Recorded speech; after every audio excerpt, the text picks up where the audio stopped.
264, 504 ও 624 গসাগু কত? তাহলে সমাধানের ক্ষেত্রে দেখো, তাহলে এখানে সবচেয়ে ছোট কোনটা? 264। তাহলে 264 দিয়ে কাকে ভাগ করবো আগে? 504-কে। তাহলে দেখো গসাগু বের করতে বলছে, তাহলে সবচেয়ে ছোট দিয়ে মাঝেরটাকে ভাগ করি আগে। তাহলে এখানে কত হয়? যদি 1 বাদ যায় 264, তাহলে 0, 6 কত হয়? 10, 4 হাতে 1, 3, 2, আবার 264-কে ভাগ করব সর্বশেষ ভাজককে। তাহলে কত হয়? 240, যেটা 4, এখানে 2, এটা দিয়ে আবার ভাগ করব কি সর্বশেষ ভাজককে।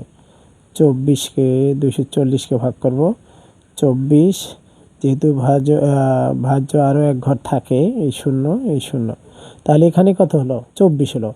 আবার এই 24 দিয়ে কাকে ভাগ করব? 24 দিয়ে 224-কে ভাগ করতে যাব, তাই না? 224। তাহলে দেখো 24 দুগুণা 48, এখানে 4, 5, 1, 4, 144 হয়ে যায়। আবার 6 দিয়ে ভাগ করলে হয় 144। তাহলে সুতরাং গসাগু কত হবে দেখো? 24। এটি উত্তর।